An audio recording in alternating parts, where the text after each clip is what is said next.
Hindi siya bulag. Sa loob ng isang kwartong walang bintana, tanging ang malamig na liwanag mula sa isang dosenang monitor ang tumatanglaw sa mukha ni Liam Del Fuego. Bawat screen, isang anggulo ng kanyang malawak na mansyon. Ang sala, ang kusina, ang hardin, at ang pinakamahalaga sa lahat, ang silid-aklatan kung saan, sa mga sandaling ito, ay may nagaganap na isang palabas.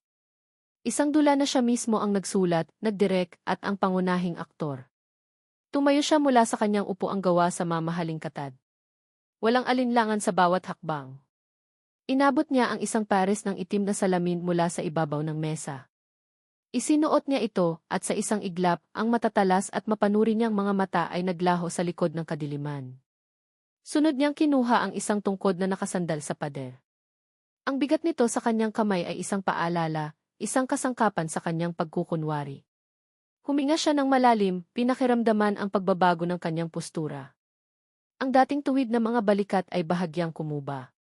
Ang dating tiyak na mga hakbang ay naging marahan at nag-aalangan. Handa na siya. Lumabas siya ng lihim na silid at pumasok sa malawak na pasilyo. Bawat tapik ng kanyang tungkod sa marmol na sahig ay isang kasinungalingan. Bawat pag-angat ng kanyang ulo na tila nakikinig sa paligid ay bahagi ng pag-arte. Nang marating niya ang pinto ng silid-aklatan, huminto siya. Narinig niya ang dalawang boses sa loob. Ang isa ay kay Manang LV, ang kanyang pinagkakatiwalaang mayordoma. Ang isa pa, bago sa kanyang pandinig. Mahinahon. Malumanay. Ito na ang huling aplikante. Ang ika-17. Itinulak niya ang pinto. Sir Liam, bati ni Manang LV, may paggalang sa boses. Dahan-dahan niyang iinilibot ang kanyang tingin. Manang LV, iwan mo na muna kami. Opo, sir. Narinig niya ang pag-alis ni Manang LV at ang pagsara ng pinto. Ngayon, silang dalawa na lang. Siya at ang babaeng nagngangalang Ara Santos. Miss Santos, panimula niya, ang boses ay malamig at walang emosyon. Naupo siya sa kanyang paboritong silya, sa tapat mismo ng babae. Sa likod ng madilim na salamin, sinusuri niya ang bawat detalye. Simple ang suot nitong bestida. Walang kolorete sa mukha. Ang mga kamay ay magkasalikop sa ibabaw ng kandungan, tila nagpapakita ng kaunting kaba. Masyadong simple. Masyadong probinsyana. Magandang hapon po, Sir Liam, sagot nito. Sa resume mo, taga Batangas ka, sabi niya, kahit hindi niya naman tinitingnan ang papel na nasa mesa. Kabisado niya ang bawat salita roon.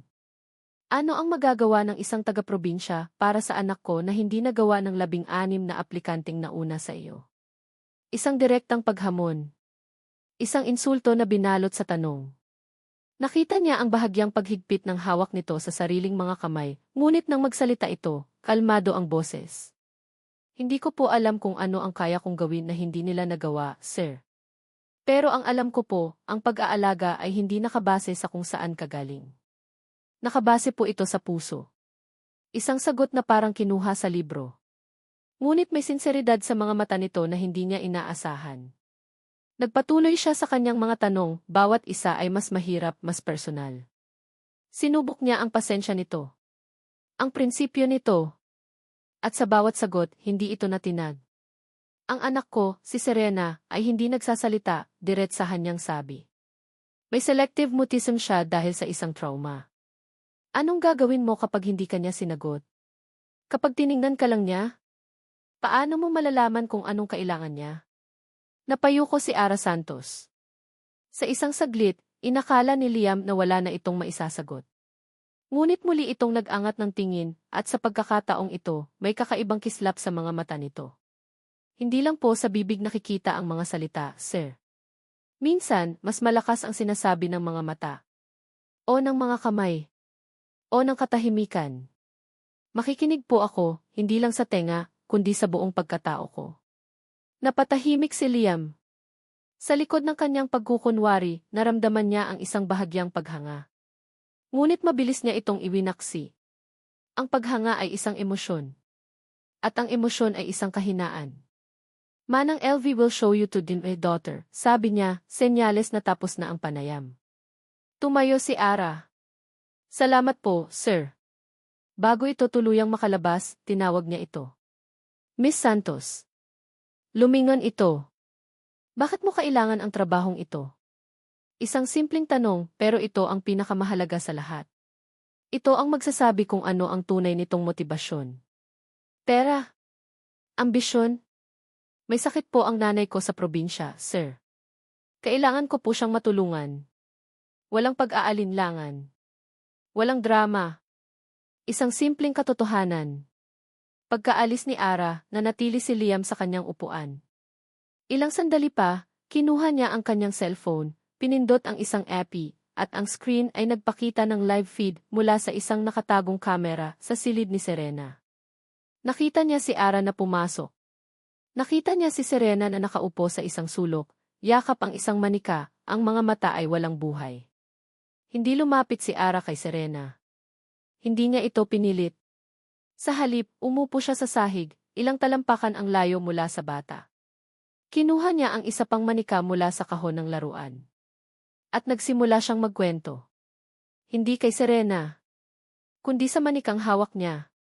Alam mo, manika, malumanay na sabi ni Ara, nalulungkot ako ngayon. Kasi may isang batang babae doon na mukhang malungkot din, gusto ko siyang lapitan, pero natatakot ako na baka lalo siyang matakot sa akin. Napanood ni Liam, sa pamamagitan ng screen, ang bahagyang paggalaw ng ulo ni Serena. Isang maliit na paglingon papunta sa direksyon ni Ara. Nagpatuloy si Ara sa kanyang kwento, tungkol sa mga alon sa Batangas, sa mga alitaptap sa gabi, sa init ng yakap ng isang ina. At habang nagsasalita siya, dahan-dahang gumapang si Serena palapit sa kanya, hindi pa rin nagsasalita, ngunit ang mga mata ay nakatuon na ngayon kay Ara. Isang bagay ang kumurot sa dibdib ni Liam. Isang pakiramdam na matagal na niyang ibinaon. Pinatay niya ang cellphone. Bumalik siya sa kanyang lihim na silid. Umupo sa harap ng mga monitor at pinanood ang replay ng eksena. Paulit-ulit. Pinipilit hanapin ang pagkukunwari. Ang daya. Ngunit wala siyang makita kundi isang babaeng may malinis na hangarin at isang batang unti-unting nabubuhayan ng pag-asa. Bigla, isang alaala ang sumalakay sa kanyang isipan. Isang alaala ng kanyang yumaong asawa. Ang amoy ng pabango ng ibang lalaki sa damit nito. Ang malamig na ngiti habang sinasabi nitong, "Don't be so naive, Liam. Everyone has a secret." Napatiimbagang siya. Lahat ng tao. Kinuha niya ang cellphone at tinawagan si Manang LV. Manang, sabihin mo kay Miss Santos na tanggap na siya. Magsisimula siya bukas. Pagkababa ng telepono, tumayo si Liam. Lumakad siya ng walang tungkod, ng walang pag-aalinlangan, papunta sa malaking bintanang salamin ng kanyang opisina na natatanaw ang buong syudad. Ang toring salamin kung saan siya ang hari. Tinanggal niya ang kanyang madilim na salamin. Ang kanyang mga mata, matalas at puno ng determinasyon, ay nakatanaw sa malayo. Tingnan natin, bulong niya sa sarili, ang boses ay puno ng yelo, kung hanggang saan ang kabaitan mo, Ara Santos. Talaga, anak? Tinanggap ka? Ang boses ni Aling Martha sa kabilang linya ay pinaghalong gulat at saya. Para kay Ara, ang boses na iyon ang pinakamagandang musika sa mundo. Nakatayo siya sa gitna ng kanyang maliit at masikip na kwarto sa isang boarding house sa Maynila, hawak-hawak ang luma niyang cellphone na parang ito ang pinakamahalagang bagay sa mundo. Ang ngiti sa kanyang mga labi ay abot hanggang sa kanyang mga mata. Opo, Nay. Bukas na bukas po ang simula ko. Salamat sa Diyos. Nako, mag-iingat ka dyan, Ara, ha? Malaki ang Maynila. Maraming mapagsamantala. Opo, Nay, wag po kayong mag-alala. Magpapadala po ako agad kapag sumahod na ako para sa mga gamot ninyo. Narinig niya ang bahagyang pag-ubo ng ina. Wag mo akong masyadong isipin. Ang mahalaga, alagaan mo ang sarili mo. At galingan mo sa trabaho mo. Gagalingan ko po, Nay. Para sa inyo.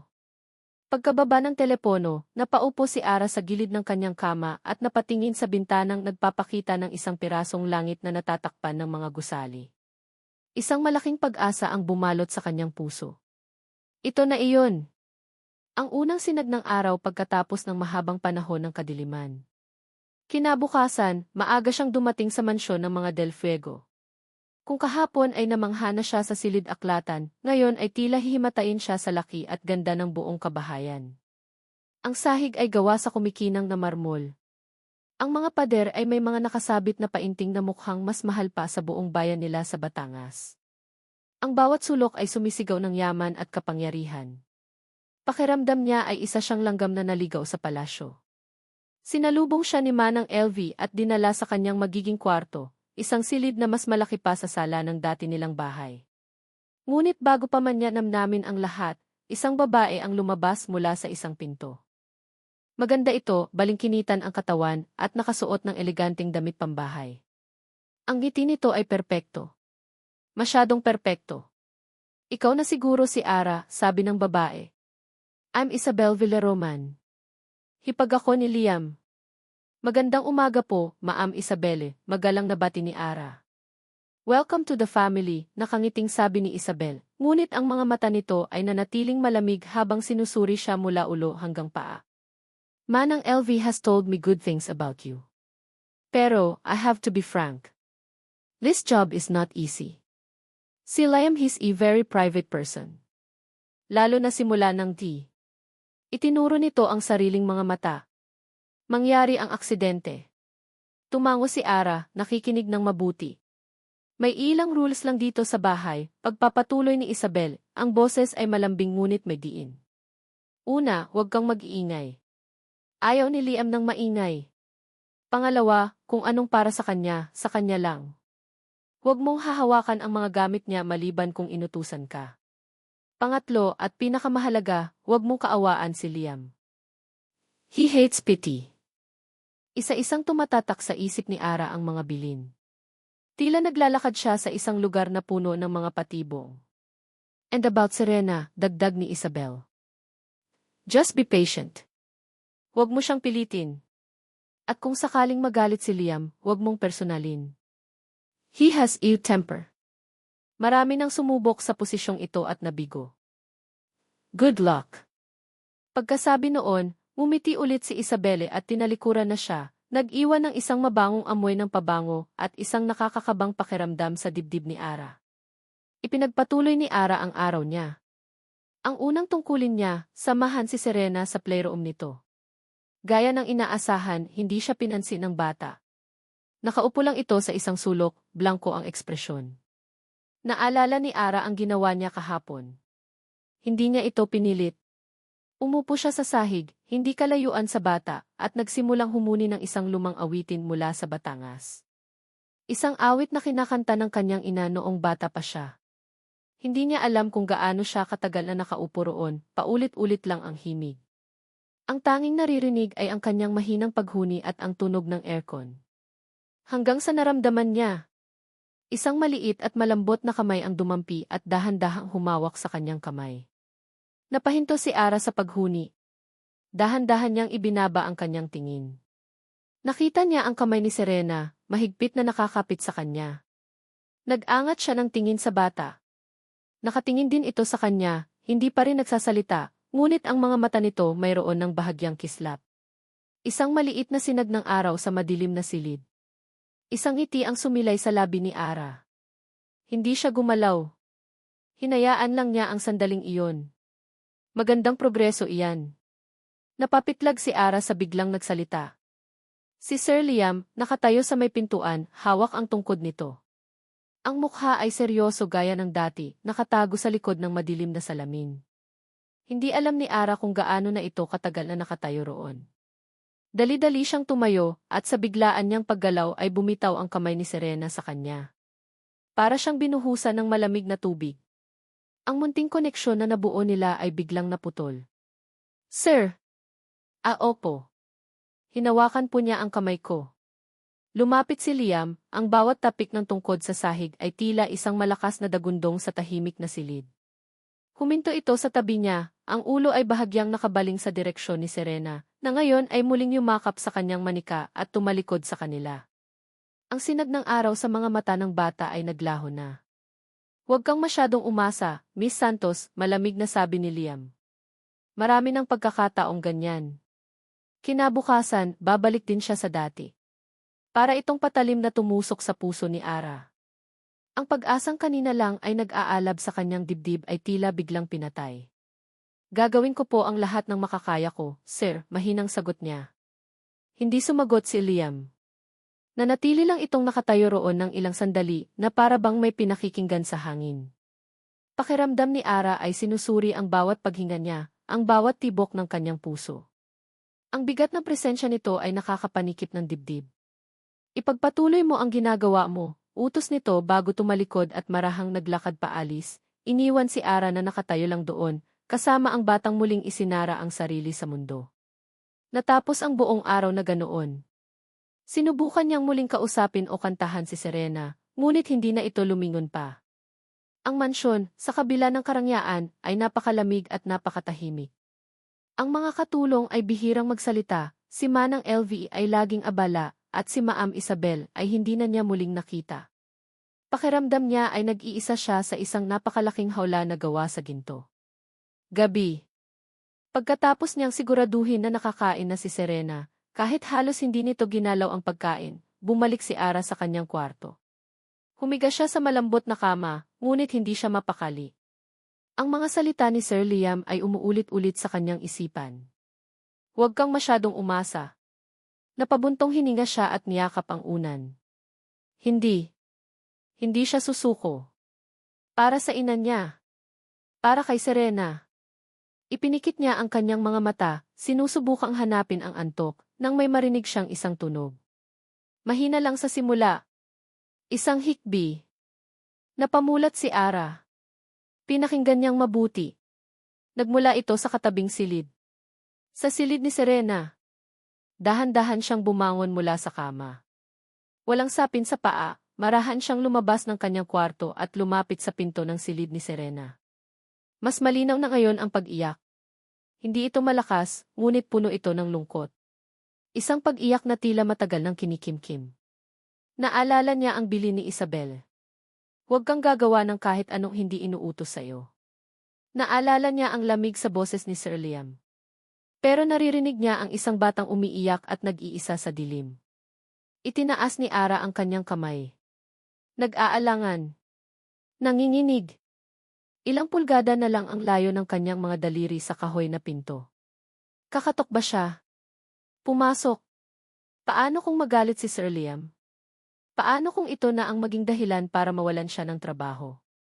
Sa loob, nagpatuloy ang mahinang pag-iyak ni Serena, isang tunog na tumatago sa puso ni Ara at sinisira ang lahat ng kanyang pag-aalinlangan. Sa kanyang lihim na silid, nakatutok ang mga mata ni Liam sa monitor number 5, ang kamera sa pasilyo sa labas ng kwarto ni Serena. Nakikita niya ang anino ni Ara sa ilalim ng pinto, hindi gumagalaw, tila isang estatwa ng pag-aalinlangan. Narinig din niya ang hikbi ni Serena. Isang tunog na kaya niyang tiisin, pero hindi niya kayang pakinggan ng matagal. Anong gagawin mo, Ara Santos? Bulong niya sa sarili, ang mga daliri ay marahang tumatapik sa mesa. Susundin mo ba ang patakaran, o susundin mo ang puso mo? Ito ay isang pagsubok. Ang lahat ay isang pagsubok. Nakita niya ang dahan-dahang pagpihit ng doorknob. Pumasok si Ara. Agad na inilipat ni Liam ang view sa kamera sa loob ng silid ni Serena. Madilim ang kwarto, tanging ang liwanag mula sa siwang ng pinto ang nagbibigay ng kaunting ilaw. Nakita niya si Ara na marahang lumapit sa kama. Nakita niya ang maliit na figura ni Serena na nakatalukbong ng kumot, nanginginig. Hindi nagsalita si Ara. Hindi niya binuksan ang ilaw. Sa halip, umupo ito sa sahig sa tabi ng kama at nagsimulang humuni. Isang pamilyar na himig. Isang oyaye mula sa probinsya. Simple, malungkot, ngunit puno ng pag-aaruga. Sa loob ng kanyang malamig at teknolohikal na kwarto, napapikit si Liam.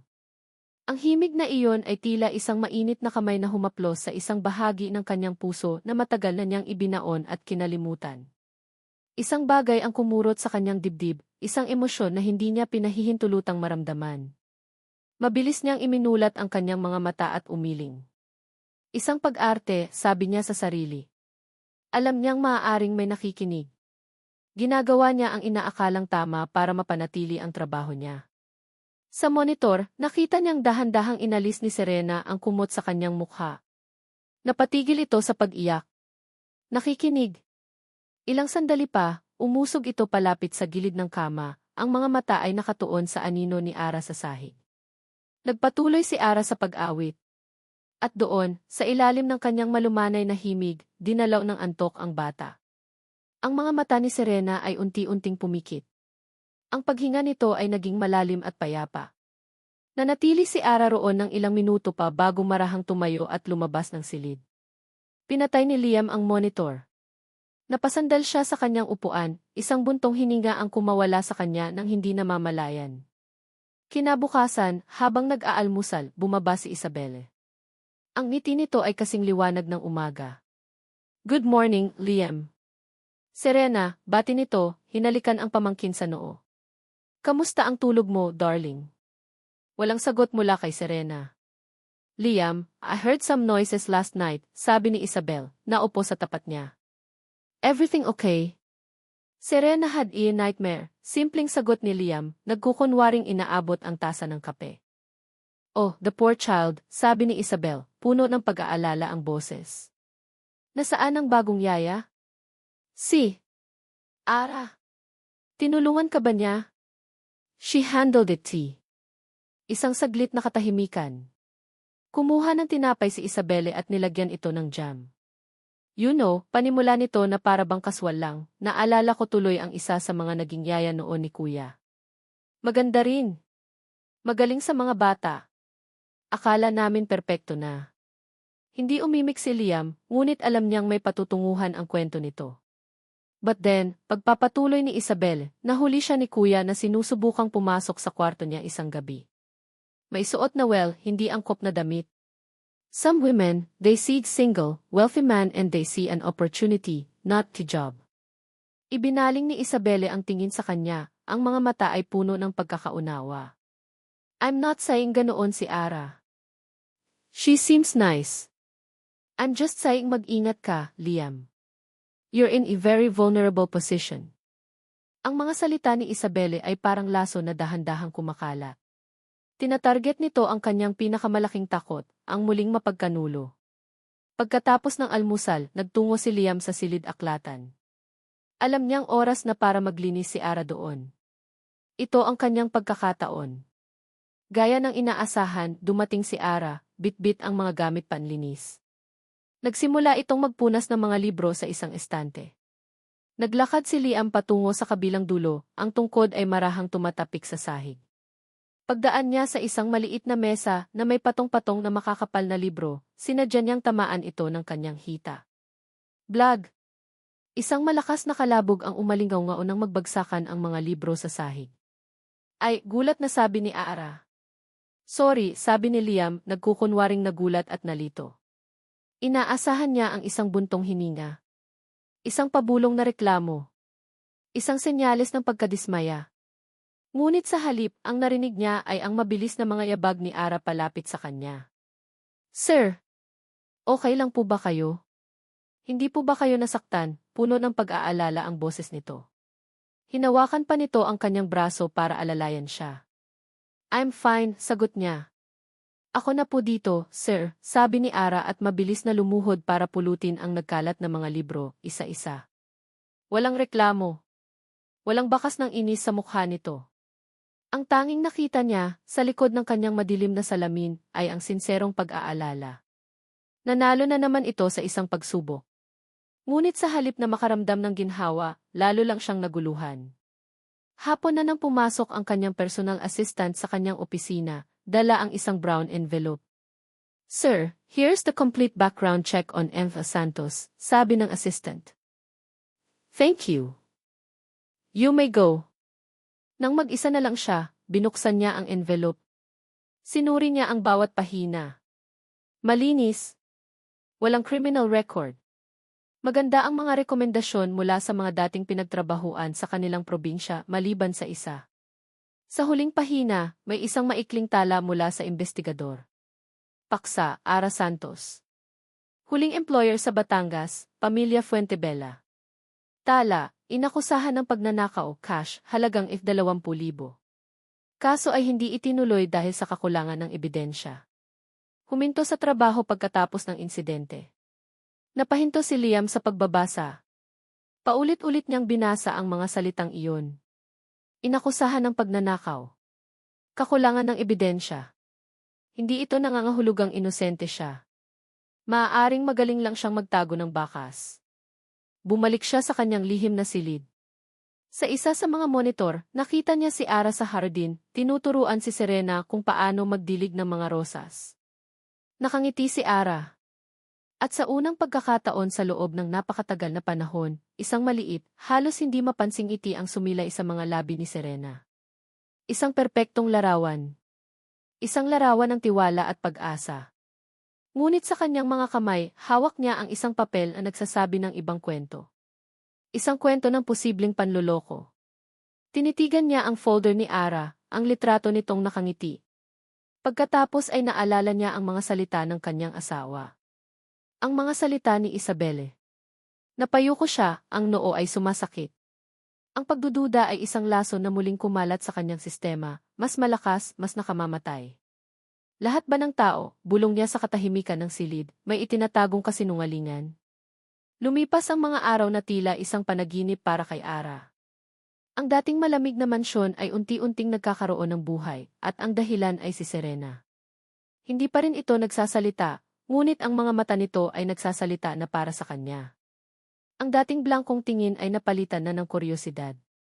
Ang dating nakatikom na mga labi ay madalas nang bumubuo ng isang maliit na ngiti, lalo na kapag nagkukwento si Ara tungkol sa mga alon sa kanilang dalampasigan o kapag inaawitan niya ito ng mga kundiman. Nagsimula na rin itong gumuhit. Mga larawan ng araw, ng mga bulaklak, at isang araw, dalawang figura, isang malaki at isang maliit, na magkahawak kamay. Alam ni Ara na sila iyon. Itinago niya ang papel na iyon na parang isang kayamanan. Maging si Sir Liam ay tila nagbago. Hindi na ito kasing sungit ng dati. May mga pagkakataong nahuhuli niya itong nakikinigi habang naglalaro sila ni Serena, at kahit nakatago sa madilim na salamin, pakiramdam ni Ara ay may bahagyang paglambot sa postura nito. Ang mga tanong nito ay hindi na kasing talim at minsan may mga papuri itong binibitawan kahit papabulong at tila napipilitan. Magaling kang mag-alaga, Miss Santos, sabi nito isang umaga nang makita silang nagtatawanan ni Serena sa hardin. Ang mga salitang iyon ay sapat na para lumutang ang puso ni Ara buong araw. Ang pagdududa na ipinaramdam sa kanya ni Sir Liam noong una ay unti-unti nang nawawala, napapalitan ng isang kakaibang pakiramdam ng pagiging kabilang. Isang hapon, habang abala sila ni Serena sa pagpipinta sa may veranda, isang pamilyar na boses ang kanilang narinig. "Hello, darlings." Si Isabelle, nakangiti ng napakatamis, may dalang isang magandang kahon na nakatali ng laso. "I brought some snacks. Paborito ko to noong bata ako, I'm sure magugustuhan mo rin, Serena." Lumapit ito at umupo sa tabi nila. Binuksan nito ang kahon at inilabas ang mga cookies na may iba't ibang hugis. "Mukhang napakasarap." "Wow, salamat po, Ma'am Isabel," sabi ni Ara. "Of course." "Para sa paborito kong pamangkin," sabi ni Isabel, at kumuha ng isang cookie na hugis puso at iniabot kay Serena. Here, try this." Tumingin si Serena kay Ara, na para bang humihingi ng pahintulot. Umiti si Ara at tumango. Isang simpleng gesture, ngunit para sa kanya, iyon ay isang malaking tagumpay. Isang tanda ng tiwala. Kinuha ni Serena ang cookie at kinagatan ito. Umiti ito, isang tunay na ngiti na nagpakita ng dalawang maliit na dimples sa pisngi nito. Kumuha pa ito ng isa at isa pa. "Mukhang nasarapan ka nga, Hija," natutuwang sabi ni Isabelle. Nagkwentuhan pa sila ng ilang sandali bago ito nagpaalam. "Enjoy your cookies. I have to go. May meeting pa ako." Naiwan silang dalawa ni Serena, masayang tinatapos ang mga natirang cookies. Pakiramdam ni Ara ay perpekto ang hapong iyon. Mapayapa. Masaya. Ngunit ang kapayapaan ay isang babasaging bagay. Mga 10 minuto ang lumipas. Napansin ni Ara na namumula ang mga pisngi ni Serena. "Serena, okay ka lang ba?" tanong niya. Hindi sumagot ang bata, ngunit nagsimula itong kamutin ang liig nito. Pagkatapos ay ang mga braso nito. Tiningnan ni Ara ang balat nito at nanlaki ang kanyang mga mata. Puno ito ng mapupulang pantal. "Serena," kinakabahang tanong ni Ara. Bigla, nagsimulang umubo si Serena. Isang tuyo at hirap na pag-ubo. Hinawakan nito ang kanyang lalamunan at ang mga mata nito ay nanlalaki sa takot. Hindi ito makahinga. Diyos ko, sigaw ni Ara. Ang dugo ay tila umakyat lahat sa kanyang ulo. Binuhat niya si Serena. Manang LV. Tulong, sigaw niya habang tumatakbo papasok ng bahay. Ang bata ay humihingal sa kanyang mga bisig, ang mukha ay namumutla na. Sinalubong siya ni Manang LV, ang mukha ay puno ng pagkasindak. Anong nangyari? Hindi ko po alam. Bigla na lang po. Sa gitna ng kaguluhan, isang malakas na boses ang umalingaw mula sa itaas. Anong nangyayari dito? Si Liam bumababa ng hagdanan. Walang tungkod. Walang pag-aalinlangan sa bawat hakbang. Ngunit sa sobrang taranta ni Ara, hindi niya ito napansin. Sir! Si Serena po. Hindi makahinga. Bumaba si Liam sa isang iglap. Tiningnan niya ang bata. Ang mukha niya ay nagbago mula sa pagkalito patungo sa purong takot at galit. Tumawag ka ng ambulansya. Bilis, sigaw niya kay Manang LV. Hinarap niya si Ara, ang mga mata ay nag-aapoy sa likod ng madilim na salamin. Anong pinakain mo sa kanya? Yung cookies po. Yung bigay ni Maam Isabelle, nanginginig na sagot ni Ara. Mabilis na tinungo ni Liam ang veranda. Nakita niya ang kahon ng cookies. Kinuha niya ang isang piraso, inamoy ito at sinuri. Pagbalik niya, ang mukha niya ay kasing itim ng pinakamadilim na gabi. Sa mga sandaling iyon, dumating si Isabelle na para bang narinig ang komosyon. Oh my God! What happened to Serena? Allergy, sabi ni Liam, ang boses ay mababa at puno ng panganib. Allergy? Saan? Tanong ni Isabelle. Mabilis na itinuro ni Isabelle ang kahon. Those cookies. Ara, anong ginawa mo? Alam mo namang bawal sa kanya ang kahit anong may mani. Nanlaki ang mga mata ni Ara. Mani. Pero wala po kayong sinabi. What? Sabi ni Isabelle, puno ng pagkagulat. I told you. I specifically told you na itong star shape ang walang nuts. Iyon lang ang pwedeng kainin ni Serena. Bakit mo siya pinakain ng iba? Tiningnan ni Ara ang mga natirang cookies sa kahon.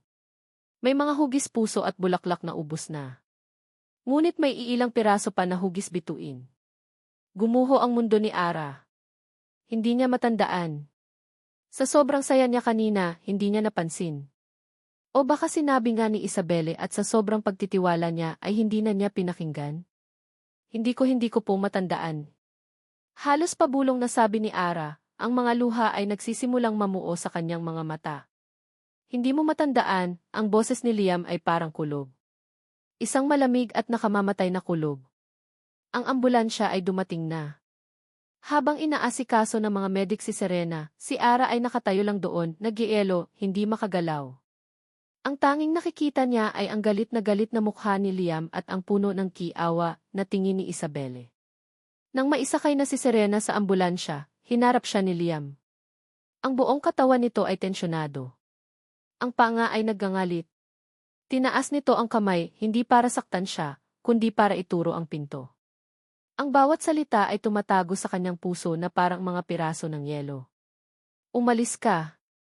Napatingin si Ara sa kanya, ang mga luha ay tuluyan ng bumuhos.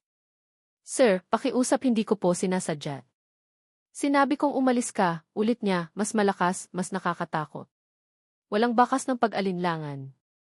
Walang bakas ng awa. Tanging galit. Isang galit na dulot ng pagtataksil sa tiwala. Umalis ka. Ngayon din. Ang sigaw na iyon ang huling narinig ni Ara bago siya tumalikod at tumakbo palabas ng mansyon, palabas ng buhay na inakala niyang isang bagong simula. Ang tanging dala niya ay ang bigat ng kasalanan at ang isang pusong basag na basag. Ang hangin sa pribadong silid ng ospital ay malamig at amoy antiseptiko. Ang tanging tunog na maririnig ay ang ritmikong pagbip ng makinang nakakabit kay Serena. Payapa na ang kanyang paghinga. Nawala na ang mga pantal. Ngunit para kay Liam, ang bawat beep ay isang paalala ng kanyang kapabayaan. Nakatayo siya sa tabi ng bintana, nakatanaw sa mga ilaw ng syudad, ngunit wala namang tunay na nakikita.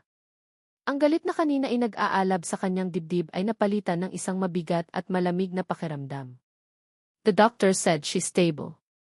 Makakalabas na tayo bukas, sabi ni Isabel mula sa kanyang likuran. Inabutan siya nito ng isang tasa ng kape. It's not your fault, Liam. You did what you had to do. Hindi kinuha ni Liam ang kape. I trusted her, Isabel. I let my guard down. Lahat tayo, malumanay na sabi ni Isabel. She fooled all of us. Ang mahalaga ngayon, ligtas si Serena.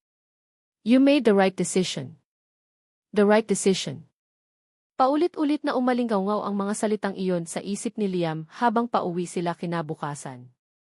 Ngunit habang papasok sila sa malawak na pinto ng mansyon, isang nakakabinging katahimikan ang sumalubong sa kanila. Walang mahinang paghuni ng oyay. Walang malumanay na boses na nagkukwento. Walang tawanan sa hardin. Ang mansyon ay muling naging isang malaki at malamig na haula. Dinala niya si Serena sa playroom nito. Ngunit sa halip na maglaro, umupo lang ito sa isang sulok, yakap ang mga tuhod, nakatingin sa kawalan. Mas malala pa ito kaysa dati. Ang maliit na kislap sa mga mata nito na unti-unting pinagliyab ni Ara ay tuluyan ang namatay, iniwan ang abo ng kalungkutan. Nagsimula ang isang bagong uri ng impyerno para kay Liam. Tinanggihan ni Serena ang lahat ng pagkain. Kahit ang paborito nitong mango smoothie na si Manang LV mismo ang gumawa ay hindi nito ginalaw.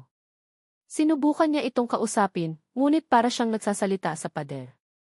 Sinubukan niyang basahan ito ng libro, ngunit nanatili itong walang kibo, walang reaksyon. Ang bawat oras na lumilipas ay isang sampal sa kanyang mukha. Isang patunay na ang pagtataboy niya kay Ara ay hindi solusyon. Ito pala ang simula ng mas malaking problema. Nang gabi ring iyon, umakyat si Liam sa kwarto ni Serena, dala ang isang bandehado ng pagkain. Ang puso niya ay kasing bigat ng kanyang mga paa. Naabutan niya itong nakaupo sa kama, nakatingin sa bintana, sa buwan. Serena, anak, malumanay niyang sabi, naupo sa tabi nito. Kailangan mong kumain. Kahit konti lang. Hindi ito lumingon. Hindi ito kumilos. Please, Serena, pagmamakaawa niya, isang emosyon na hindi niya kailanman ipinakita kahit kanino. Inilapit niya ang kutsara sa bibig nito. Sa isang marahas na galaw, tinabig ni Serena ang kanyang kamay. Ang sopas ay tumapon sa kumot. Ang mangkok ay nahulog sa sahig at nabasag. Crash! Ang tunog ay tila gumising sa isang bagay sa loob ng bata. Tumingin ito sa nabasag na mangkok, pagkatapos ay sa kanya. At sa unang pagkakataon sa buong araw, nakita niya ang isang emosyon sa mga mata nito, purong pighati. Ang mga labi nito ay nagsimulang manginig. Ang mga mata nito ay namuo ng luha. Nagsimula itong umiyak, isang tahimik na pag-iyak na puno ng sakit. Niyakap niya ito. Edle, anak. It's okay. Daddy's here. Ngunit lalo lang itong umiyak. Sinubukan nitong kumawala sa kanyang yakap, itinutulak siya palayo. At sa gitna ng pagpupumiglas nito, sa gitna ng mga hikbi, isang tunog ang lumabas mula sa lalamunan nito. Isang salita. Garalgal. Halos hindi maintindihan. Ngunit para kay Liam, ito ay kasing lakas ng isang pagsabog. Sihi. Napahinto si Liam sa paggalaw. Nanigas siya. Muling sinubukan ng bata, mas malakas, mas desperado, ang mga luha ay bumubuho sa mga pisngi nito. 80. Ang mundo ni Liam ay huminto sa pag-ikot. Ang paghinga niya ay tumigil. Tiningnan siya ni Serena, ang mga mata ay puno ng pagmamakaawa, at sa huling pagkakataon, buong lakas nitong isinigaw ang pangalan na sumira sa lahat ng kanyang paniniwala. Isang salita. Isang pangalan. Ang unang salitang binigkas ng kanyang anak sa loob ng maraming taon. At hindi ito Daddy ki old mommy. Ito ang pangalan ng babaeng itinuring niyang kaaway. Ang babaeng sinigawan niya. Ang babaeng tinaboy niya. Ang galit. Ang pagdududa. Ang mga babala ni Isabelle. Lahat ay naglaho. Ang tanging natira ay ang bigat ng kanyang pagkakamali. Isang pagkakamali na kasing laki ng buong kalawakan. Binitawan niya si Serena. Napatayo siya, napaatras, na para bang nakakita ng multo. Tinitigan niya ang kanyang anak na ngayon ay humahagulgol na, paulit-ulit na binubulong ang pangalang iyon na parang isang panalangin. Ara! Ate Ara di. Tumalikod si Liam. Lumabas siya ng silid, ang isip ay blanko. Naglakad siya pababa ng hagdanan, hindi sa kanyang lihim na silid, kundi sa kanyang totoong opisina. Bawat hakbang ay isang dagok ng pagsisisi. Kinuha niya ang kanyang telepono. Nanginginig ang kanyang mga kamay habang dinadyal niya ang numero ng kanyang personal assistant. Nang may sumagot sa kabilang linya, ang boses ni Liam ay matigas, mabilis, at puno ng isang bagay na hindi pa naririnig ng kanyang assistant kailanman, desperasyon. Hanapin mo si Ara Santos. E-check mo ang lahat ng boarding house, lahat ng terminal ng bus. Gamitin mo lahat ng koneksyon mo. Kailangan ko siyang makausap. Ngayon din ni. Ang amoy ng alikabok at lumang kahoy ang sumalubong kay Ara sa kanyang pagbabalik sa boarding house. Isang mundong napakalayo mula sa amoy ng mga rosas sa hardin ng mga Del Fuego at sa malinis na hangin mula sa aircon ng mansyon. Isinara niya ang pinto at napasandal dito, ang bigat ng buong mundo ay tila nasa kanyang mga balikat. Hinubad niya ang kanyang sapatos at naupo sa gilid ng kanyang kama na lumalangit-ngit. Dito, sa maliit at masikip na espasyong ito, walang lugar para magtago sa katotohanan. Nabigo siya. Hindi lang siya nawalan ng trabaho. Nawalan siya ng pag-asa. Nawalan siya ng isang batang unti-unti nang nagiging bahagi ng kanyang puso. Pinilit niyang hindi umiyak. Ngunit nang simulang ilabas ang kanyang iilang damit mula sa aparador at ilagay sa luma niyang bag, isang piraso ng papel ang nahulog mula sa kanyang bulsa. Ang drawing ni Serena. Ang dalawang figura, isang malaki at isang maliit, na magkahawak kamay sa ilalim ng isang malaking araw. Doon na bumigay ang kanyang depensa. Napahagulhol si Ara, ang mga luhang kanina pa niya pinipigilan ay bumuhos na parang ulan. Niyakap niya ang papel, dinadamdam ang bawat guhit na ginawa ng maliit na kamay ni Serena.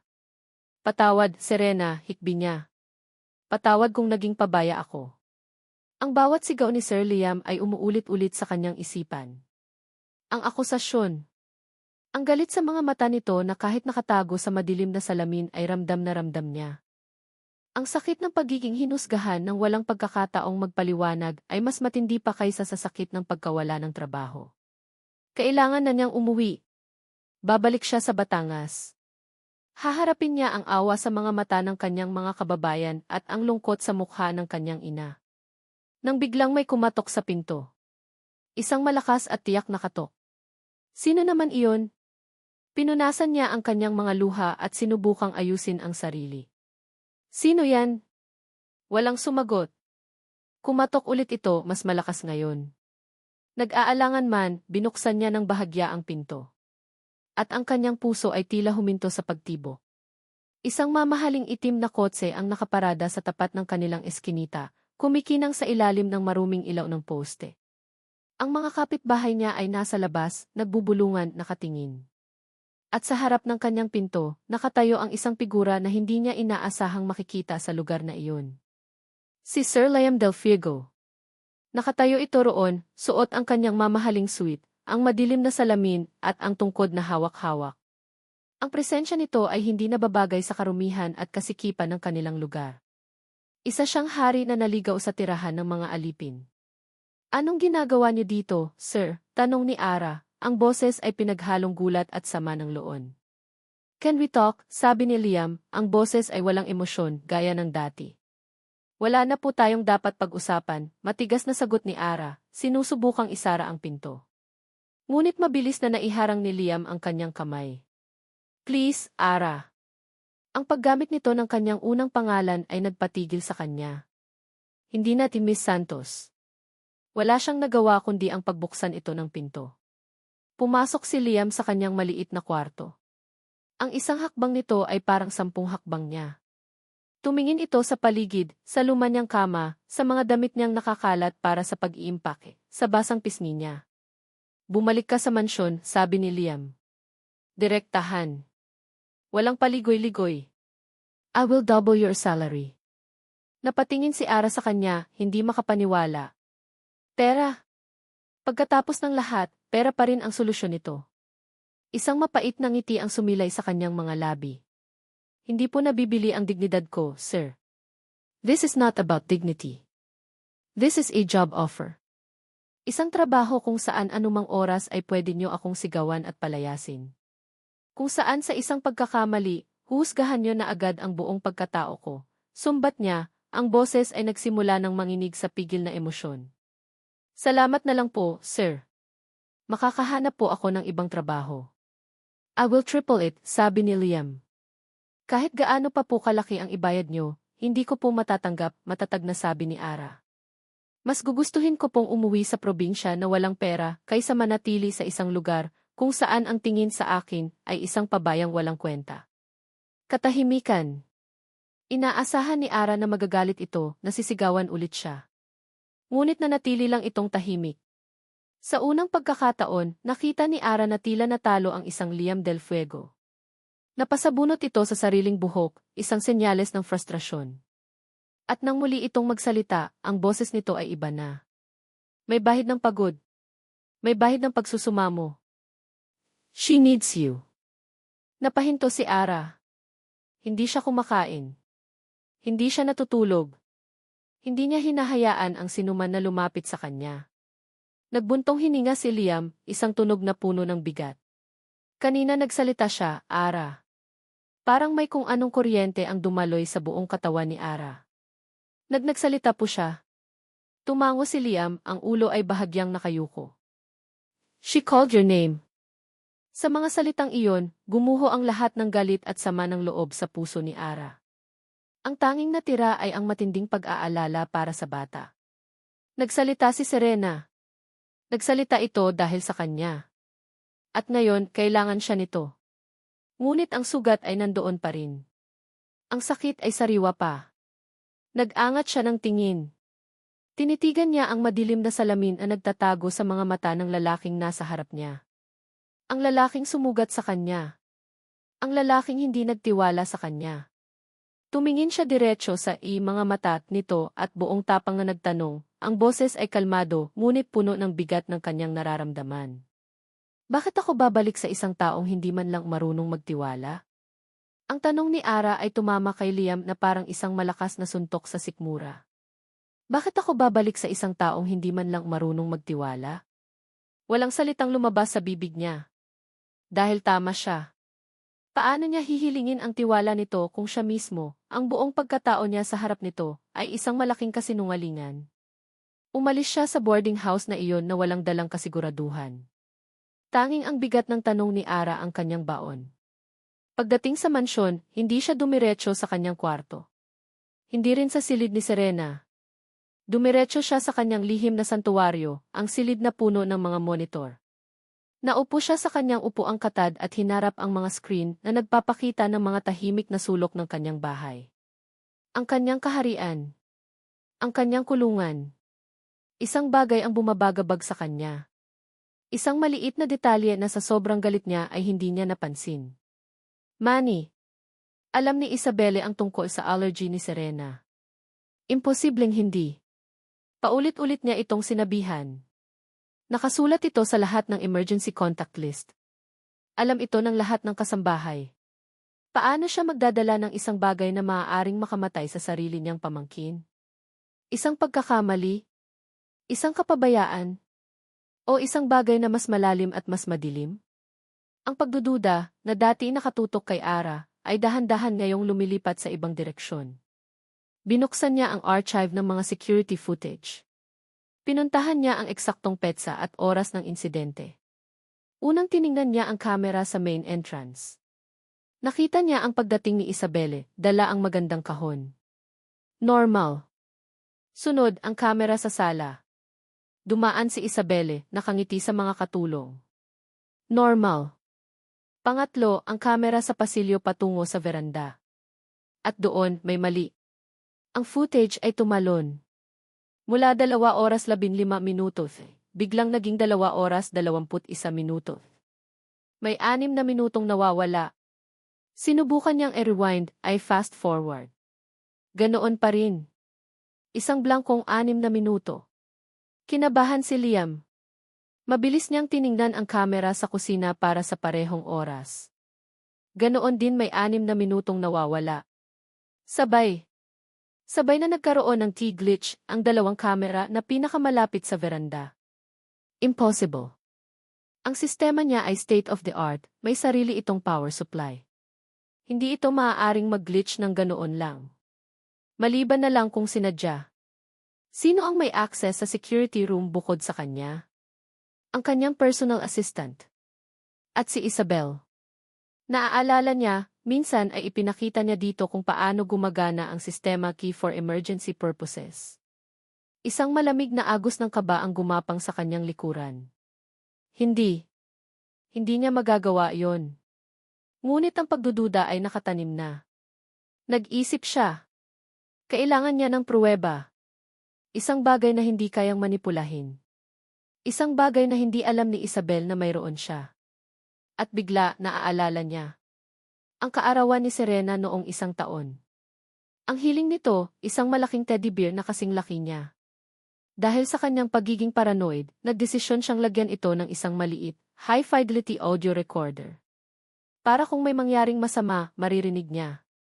Isang lihim na tanging siya lang ang nakakaalam. Mabilis siyang tumayo at halos takbuhin ang hagdanan papunta sa playroom. Ang tungkod at ang pagkukunwari ay tuluyan na niyang kinalimutan. Naroon ang teddy bear, nakaupo sa isang sulok, isang tahimik na saksi sa lahat. Maingat niyang kinuha ito. Sa likod ng tenga nito, sa ilalim ng malambot na balahibo, nandoon ang maliit na device. Bumalik siya sa kanyang silid, ikinabit ang device sa kanyang computer, at isinuot ang kanyang headphones. Hinanap niya ang audio file mula sa araw ng insidente. Narinig niya ang boses ni Ara, nagkukwento. Ang mahinang pagtawa ni Serena. Ang tunog ng mga krayola sa papel. Pagkatapos, ang boses ni Isabel. Hello, darlings. I brought some snacks. Nagpatuloy ang usapan. Ang pag-aalok ng cookies. Ang pagtawa. Enjoy your cookies. I have to go. May meeting pa ako. Narinig niya ang mga yabag ni Isabel papalayo. At pagkatapos katahimikan. Walang sinabi si Isabel tungkol sa money. Walang babala. Pero hindi pa iyon ang nakapagpanindig ng balahibo niya. Mabilis niyang pinuntahan ang nawawalang 6 na minuto sa security footage. Habang blanko ang video, ang audio mula sa teddy bear ay tuloy-tuloy. Sa loob ng 6 na minutong iyon, wala siyang narinig kundi ang katahimikan ng kusina at pasilyo. Maliban sa isang bagay. Isang tunog ng pag-uusap sa cellphone, napakahina, halos bulong, na tila nagmula sa kusina. Itinaas niya ang volume sa pinakamataas. Pinakinggan niya itong mabuti, paulit-ulit. Ang boses ni Isabel. Yes, it's done. No, walang makakaalam. I made sure the cameras were offline. She will take the fall. Ang bobong probinsyana. This is just the beginning. Liam will learn na hindi niya kayang protektahan ang lahat, lalo na ang yaman na dapat ay sa amin.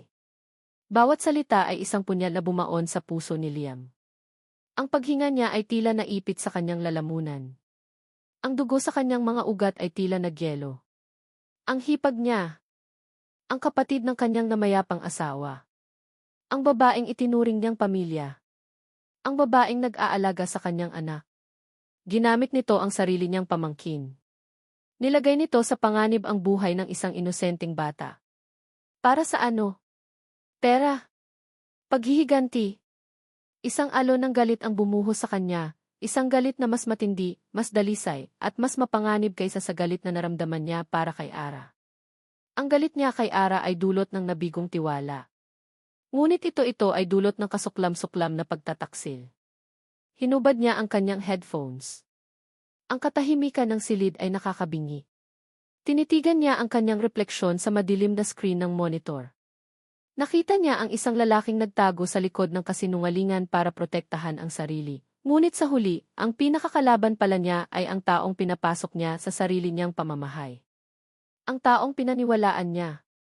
At si Ara ang inosenteng babae na damay. Isinara niya ang kanyang mga kamao, ang mga kuko ay bumaon sa kanyang palad. Ang sakit ay isang paalala na totoo ang lahat ng ito. Hinusgahan niya si Ara. Sinigawan. Ipinahiya. Tinaboy.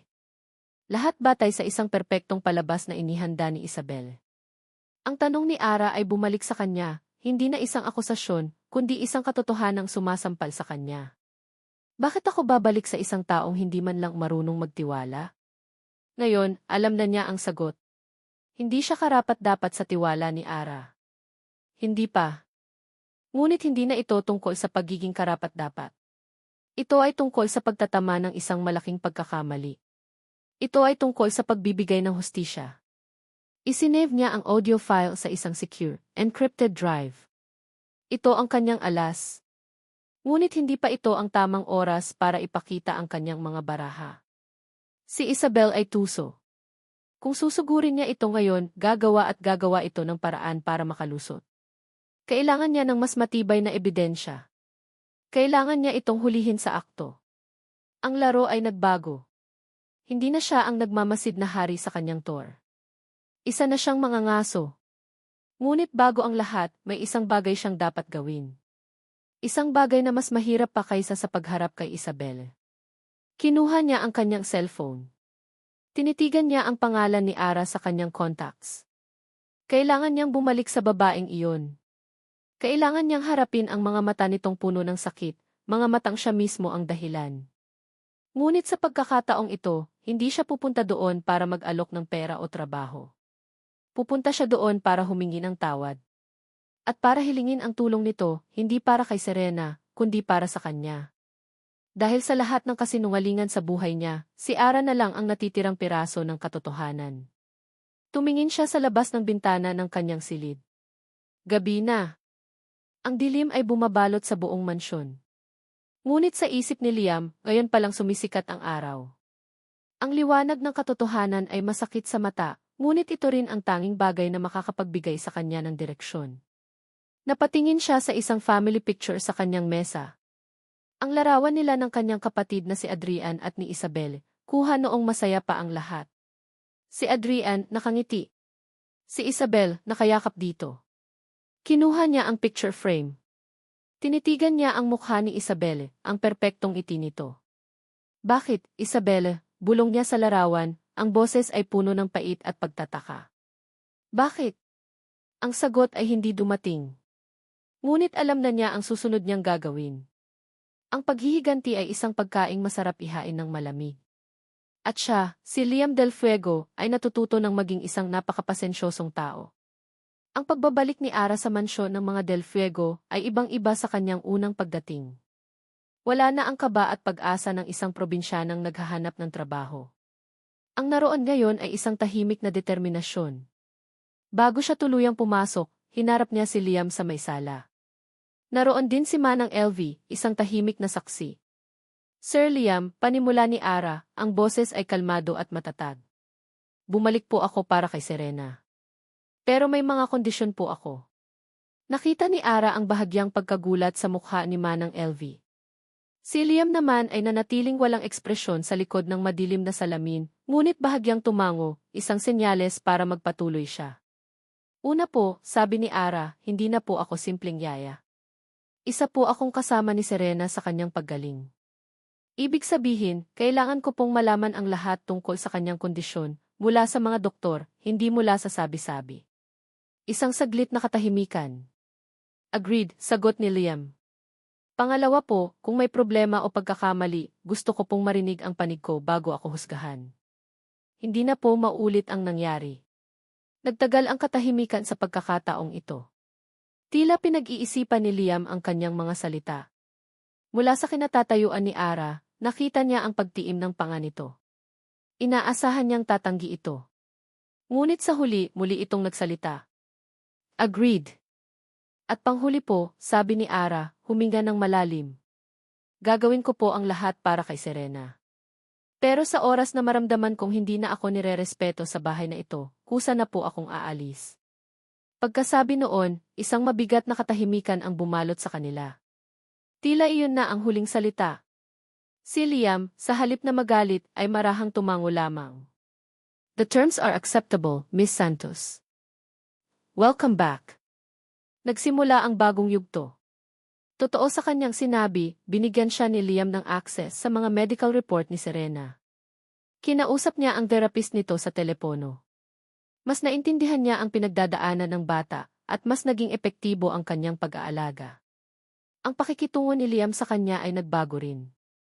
Ang dating malamig at mapanuring amo ay napalitan ng isang taong mapagmasid. Laging nasa paligid, laging nakikinig.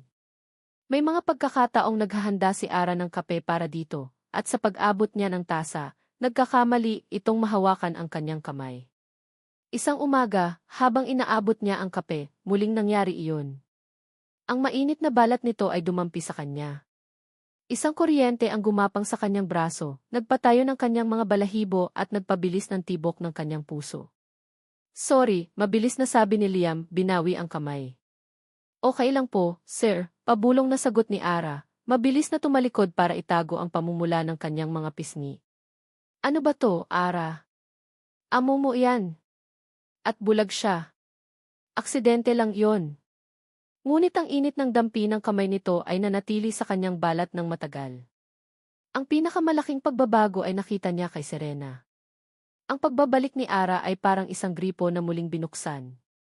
Muli itong nagsimulang umiti. At isang hapon, habang nasa hardin sila, isang milagro ang nangyari. Araw, sabi ni Ara, nakaturo sa araw. Son! Araw! Tumingin si Serena sa kanya, pagkatapos ay sa araw.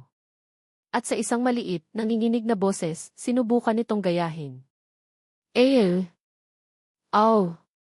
Napaluha si Ara sa tuwa. Niyakap niya ang bata. Tama yan, Serena. Magaling! Bulaklak, sabi naman ni Ara, itinuro ang isang rosas. Flower. Buak-ak, sabi ni Serena, ang mga mata ay kumikinang sa tuwa dahil sa sarili nitong nagawa. Hindi na malaya ni Ara na may nakatayo na pala sa may pinto ng veranda. Si Liam. Nakatayo lang ito roon, nakasandal sa hamba ng pinto. Hindi niya alam kung gaano na ito katagal na nakikinig. Ang mukha nito ay nakatago pa rin sa dilim ng salamin, ngunit sa postura nito, sa paraan ng pagtayo nito, may isang bagay na kakaiba. Isang bagay na parang pagmamalaki. Napangiti si Ara. Sa pagkakataong iyon, hindi niya nakita ang isang malupit na si. Ang nakita niya ay isang ama, na tahimik na nagagalak sa tagumpay ng kanyang anak. At ang puso niya ay muling nakaramdam ng isang kakaibang pintig. Ngunit ang kapayapaan ay hindi nagtagal. Kinagabihan, habang pababa siya para kumuha ng isang basong tubig, nasalubong niya si Isabel sa pasilyo. Tumigil si Isabel. Ang ngiti nito ay kasing perpekto ng dati, ngunit hindi ito umabot sa kanyang mga mata. Sinuri siya nito mula ulo hanggang paa. Walang salitang binitawan. Ngunit ang tingin nito ay puno ng yelo. Isang tingin na nagsasabing, anong ginagawa mo pa rito? Noon, tiyak na yuyuko si Ara at iiwas. Ngunit ngayon, hindi na. Huminga siya ng malalim at sinalubong ang tingin ni Isabel. Hindi siya ngumiti. Hindi rin siya sumimangot. Tinitigan lang niya ito, isang tahimik na pahayag na hindi na siya ang dating babae na madaling takutin. Unang umiwas ng tingin si Isabel. Umiti ito ng pilit at nilagpasan siya na parang walang nangyari. Nang makarating si Ara sa kusina, nanginginig ang kanyang mga tuhod. Ngunit sa kabila ng takot, may isang bagong pakiramdam na umusbong sa kanyang dibdib, ang pakiramdam ng lakas. Kinabukasan, pagkatapos ng almusal, nilapitan siya ni Liam. Miss Santos, sabi nito. Serena and I are planning to go to the private park this weekend. Para makalanghap naman siya ng ibang hangin. We want you to come with us. Natigilan si Ara. Isang parke. Silang tatlo. Hindi ito utos. Isa itong imbitasyon. Isang imbitasyon na lumalampas sa linya ng isang amo at isang empleyado. Isang imbitasyon na tila pampamilya. Sir D. Nagsimula siyang tumanggi. Trabaho ko po ang alagaan si Serena dito sa bahay. I know, putol ni Liam sa kanya. But Serena will be happier if you're there. Tumingin ito sa direksyon niya, at sa isang saglit, naramdaman ni Ara na tila nakikita siya nito sa likod ng madilim na salamin. Please. Ang isang salitang iyon ay nagpabigat sa hangin. Ang puso ni Ara ay naguguluhan. Ang isang bahagi niya ay gustong sumama, para makita si Serena na maging masaya sa labas. Ngunit ang isa pang bahagi ay natatakot. Natatakot sa kung ano ang ibig sabihin ng imbitasyong ito, at sa kung ano ang nararamdaman niya para sa isang lalaking puno ng lihim. Ang mansyon ay buhay na buhay. Ang mahinang tunog ng classical music ay humahalo sa mga tawanan at magagalang na usapan ng mga business executive na inimbitahan ni Liam para sa isang maliit na salo-salo. Ito ang unang pagkakataon sa loob ng maraming taon na ang bahay ay nagkaroon ng ganitong kaganapan. Nakatayo si Liam sa isang sulok, hawak ang isang baso ng juice, nagkukunwaring nakikinig sa paligid. Ngunit ang kanyang buong atensyon ay nasa dalawang tao lamang sa kabilang dulo ng sala, si Ara at si Serena. Suot ni Ara ang isang simpleng asul na bestida na ipinabili niya kay Manang LV. Walang alahas, walang magarbong ayos, ngunit sa paningin ni Liam, siya ang pinakamagandang babae sa silid. Karga-karga nito si Serena, na sa halip na matakot sa dami ng tao, ay tila namamangha sa mga ilaw at tunog, ang ulo ay nakasandal sa balikat ni Ara na para bang iyon ang pinakaligtas na lugar sa buong mundo. Isang pakiramdam ng pagiging tama ang bumalot kay Liam. Ito. Ganito dapat. Sa mga nakalipas na linggo, ang laro ng pusa at daga sa pagitan niya at ni Isabelle ay nagpatuloy. Patago niyang kinakalap ang mga ebidensya, habang si Isabelle naman ay patuloy sa pagkukunwaring isang mapagmahal na hipag. Ngunit gabi-gabi, bago matulog, ang tanong ni Ara ang bumabalik sa kanya. Bakit ako babalik sa isang taong hindi man lang marunong magtiwala? Alam niyang hindi niya kayang itago ang katotohanan habang buhay. Ang bawat ngiti ni Ara, ang bawat pag-unlad ni Serena, ay parang mga tinik na tumutusok sa kanyang konsensya. Ang kasinungalingan niya ay isang pader na nakapagitan sa kanila. At ngayong gabi, nararamdaman niyang malapit na siyang magkaroon ng lakas ng loob para gibain ito. Dahan-dahan siyang lumapit sa kanila. Masyado nang maingay dito, sabi niya. Gusto niyo bang lumabas muna sa balcony para makalanghap ng sariwang hangin? Tumango si Ara. Lumabas silang tatlo sa malawak na balcony. Ang malamig na hangin ng gabi ay sumalubong sa kanila, dala ang katahimikan na kailangan nila. Mula roon, tanaw nila ang kumikinang na mga ilaw ng syudad. Ang ganda po pala dito, mahinang sabi ni Ara. It is, sagot ni Liam, nakaharap sa direksyon nito. Sa likod ng kanyang madilim na salamin, tinititigan niya ang bawat detalye ng mukha ni Ara na tinatamaan ng liwanag ng buwan. Ara, may gusto sana akong sabihin sa'yo. Ito na. Sasabihin na niya. Tungkol saan po, sir? Huminga siya ng malalim. Tungkol sa mga sikreto. Tungkol sa tiwala.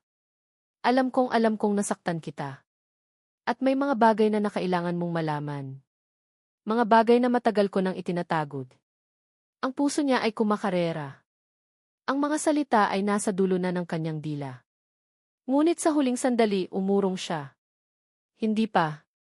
Hindi dito. Hindi sa ganitong paraan. Kailangan niyang gawin ito ng tama.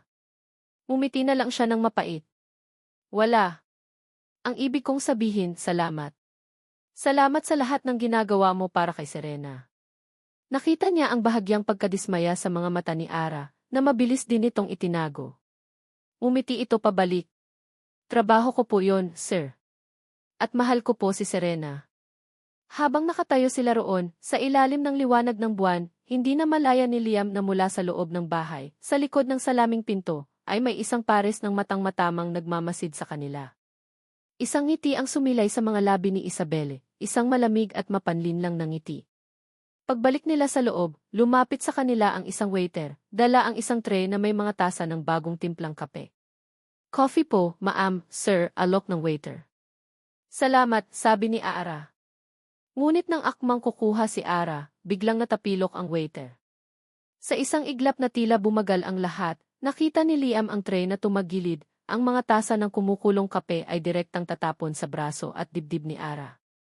Walang pag-iisip. Walang pagkukunwari. Tanging puro instinkto. Sa bilis na hindi inaasahan mula sa isang tibulag, ibinagsak ni Liam ang kanyang tungkod, humakbang pasulong, at hinablot si Ara palayo. Ikinulong niya ito sa kanyang mga bisig habang ang tray ay bumagsak sa sahig sa isang malakas na kalabog, nagwisikan ang mainit na likido sa marmon na sahig. Crash! Ang tunog ay nagpatigil sa lahat. Ang musika. Ang tawanan. Ang usapan. Lahat ng mga mata ay napunta sa kanila. Kay Liam na nakayakap ng mahigpit kay Ara. Sa kanyang mga bisig na eksaktong pumrotekta. Sa kanyang mga matang nakatingin ng diretsyo sa nabasag na mga tasa. Lahat ay nanigas. Ang unang nakarecover ay si Ara. Kumawala ito mula sa kanyang yakap, nakatingin sa kanya, ang mukha ay puno ng pagkalito. Sir, paano niyo di? Nang mga sandaling iyon, napagtanto ni Liam ang kanyang ginawa. Ang dugo niya ay tila umalis sa kanyang katawan. Gumuho ang kanyang mundo. At isang boses, malinaw at puno ng peking pagkagulat, ang bumasag sa katahimikan.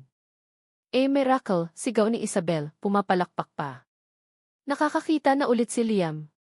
Lahat ng atensyon ay napunta kay Isabelle, pagkatapos ay bumalik kay Liam. Ang mga bulungan ay nagsimula. Mumiti si Isabelle, isang ngiting puno ng lason, habang nakatingin ng diretsyo kay Liam. O baka naman. Pagpapatuloy nito, ang boses ay sapat na para marinig ng lahat. Hindi ka talaga nabulag? Ang mga salitang iyon ay parang isang bomba na sumabog sa gitna ng silid. Ngunit para kay Liam, walang ibang mahalaga. Ang tanging nakikita niya ay ang mukha ni Ara. Nakita niya ang pagkalito sa mga mata nito na dahan-dahang napalitan ng pangingilabot. Nakita niya ang pag-unawa na sumilay sa mukha nito na sinundan ng isang sakit na hindi kayang ilarawan sa salita. Ang tiwalang unti-unti nilang binubuo, ang munting koneksyon, ang pag-asa, nakita niya itong lahat na gumuho sa isang iglap, naging abo sa harap niya mismo. Umatras si Ara palayo sa kanya, na parabang isa siyang halimaw. Ang mga kamay nito ay nanginginig. Ang mga mata nito ay nagsimulang mamasa. Ara, di. Tanging nasabi ni Liam, ang boses ay halos hindi marinig. Umiling si Ara, ang mga luha ay nagsimula ng bumagsak. Umatras pa ito ng isang hakbang. At sa isang bulong na mas malakas pa kaysa sa kahit anong sigaw, binitiwan nito ang salitang tuluyang pumatay sa kanya. Sinungaling di. Sinungaling. Ang isang salitang iyon ay umalinggaw sa isip ni Ara habang tumatakbo siya. Wala siyang pakialam sa mga nagtatakang tingin ng mga bisita. Wala siyang pakialam sa mga bulungan. Ang tanging gusto niya ay makalayo. Makalayo sa lalaking iyon. Sa mga matang nagkunwaring hindi nakakakita. Sa mga kamay na nagkunwaring nangangapa. Sa mga kasinungalingang binalot niya sa pekeng kahinaan. Tumatakbo siya, hindi niya alam kung saan pupunta. Napadpad siya sa hardin, sa ilalim ng malaking puno ng akasya, kung saan madalas silang maglaro ni Serena. Doon, sumandal siya sa puno at tuluyang napaupo sa damuhan. Ang mga luha ay bumuhos na parang agos ng ilog. Hindi ito luha ng lungkot. Ito ay luha ng galit, ng pagkabigo, ng pakiramdam na ginawa siyang isang malaking katatawanan. Ang lahat ng kabaitan niya, ang lahat ng pasensya, ang lahat ng pag-aalaga. Ginawa niya iyon para sa isang taong bulag. Ngunit ang totoo, pinapanood pala siya. Sinusuri. Bawat galaw niya ay bahagi ng isang pagsubok. Isang malaking eksperimento. At siya ang daga sa loob ng laboratorio. Naramdaman niya ang matinding kahihiyan. Ang bawat sandali na inalalayan niya ito. Ang bawat pagkakataong hinawakan nito ang kamay niya, na inakala niyang aksidente. Lahat pala ay bahagi ng isang napakalaking panluloko. Narinig niya ang boses nito mula sa malayo. Isang boses na ayaw na niyang marinig kailanman. Pinunasan niya ang kanyang mga luha at mabilis na tumayo, handang tumakbo ulit. Ngunit huli na ang lahat. Nakita na siya nito. Mabilis ang mga hakbang ni Liam palapit sa kanya. Wala na ang tungkod. Wala na ang madilim na salamin. Ang mga mata nito, matalas, desperado, at puno ng emosyon na ngayon lang niya nakita, ay nakatitig sa kanya. Ara, please. Let me explain, sabi nito, ang boses ay pagod. Explain, mapait na tawa ni Ara. Ipaliwanag ang ano, Sir Liam? Na isa lang pala akong tanga na naniwala sa palabas ninyo. Na lahat ng pinakita kong kabaitan ay pinanood nyo lang pala sa mga kamera ninyo para pagtawanan? No. Hindi totoo yan. Huwag na po kayong magsinungaling, sigaw niya, ang boses ay basag. Tapos na ang pag-arte nyo. Nakita na ng lahat. Huminga ng malalim si Liam, tila sinusubukang kumalma.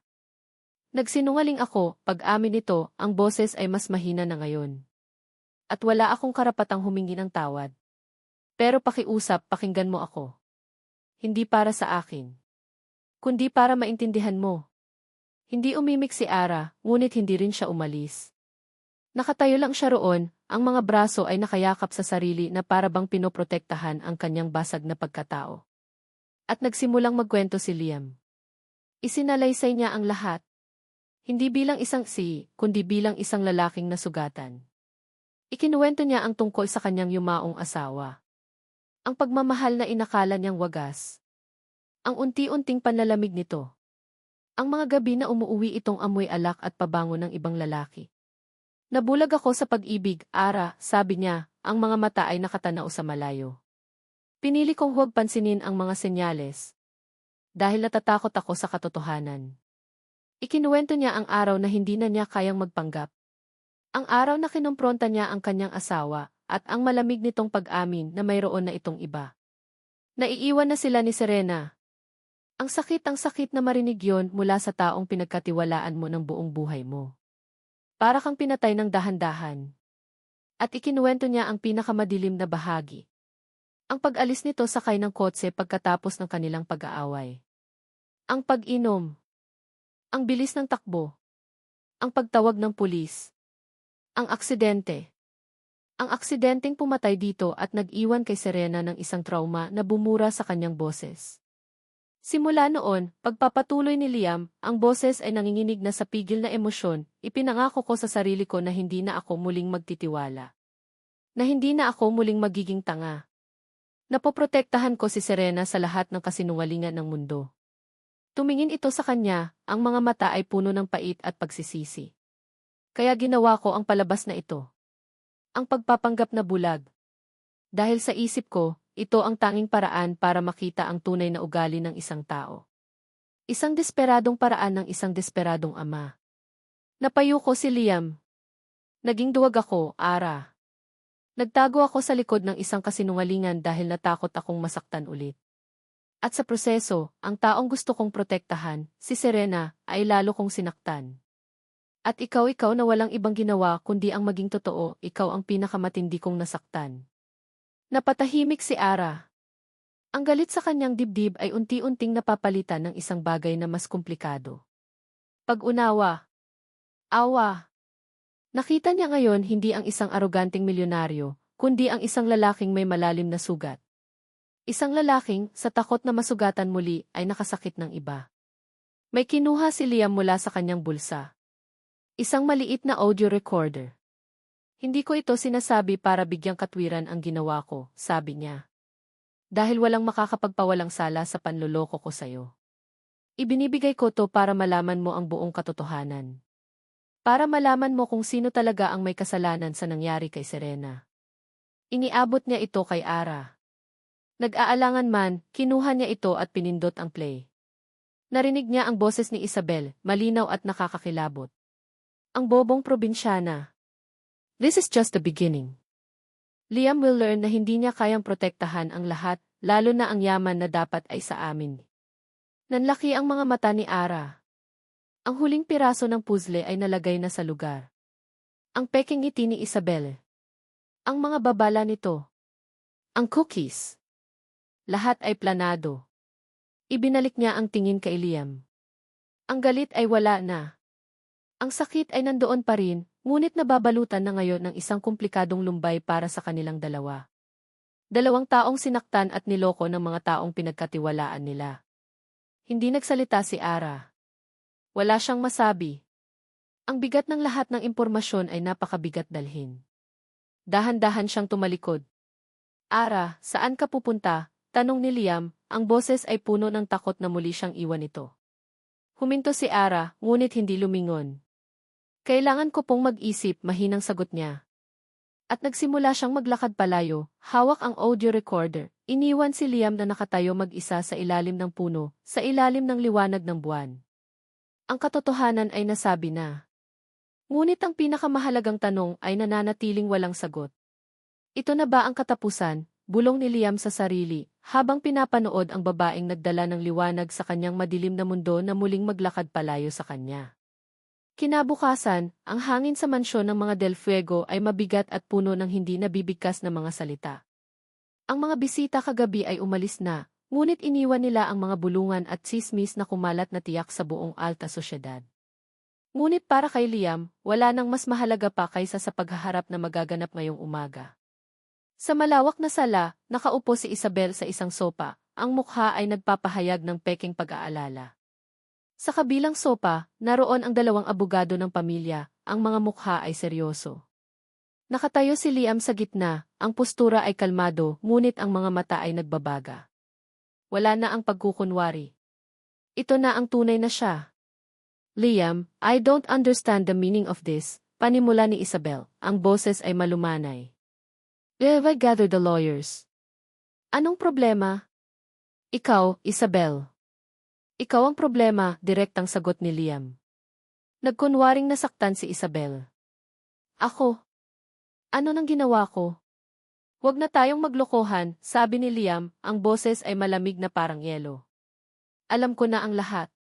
Alam ko ang ginawa mo kay Serena. Isang mabilis na kislap ng takot ang dumaan sa mga mata ni Isabelle, ngunit mabilis din itong napalitan ng pagkagalit. How dare you? Pagkatapos ng lahat ng ginawa ko para sa pamilyang ito, ako pa ang pagbibintangan mo. Dahil lang ba sa isang pabayang yaya? Ganoon na ba siya kahalaga sa'yo? Huwag mong isali si Ara dito. Ito ay tungkol sa'yo at sa kasakiman mo. Pruweba, Liam. Nasaan ang pruweba mo, hamon ni Isabel? O baka naman gawa-gawa mo lang to para matakpan ang sarili mong kahihiyan? Ang isisi na nagpanggap na bulag. Ngumiti si Liam, isang ngiting hindi umabot sa kanyang mga mata. Pruweba? CJ. Heto ang pruweba. Inilabas niya ang kanyang cellphone at pinindot ang play. Ang boses ni Isabelle, malinaw at nakakakilabot, ay umalinggaw sa buong silid. Ang bobong probinsyana.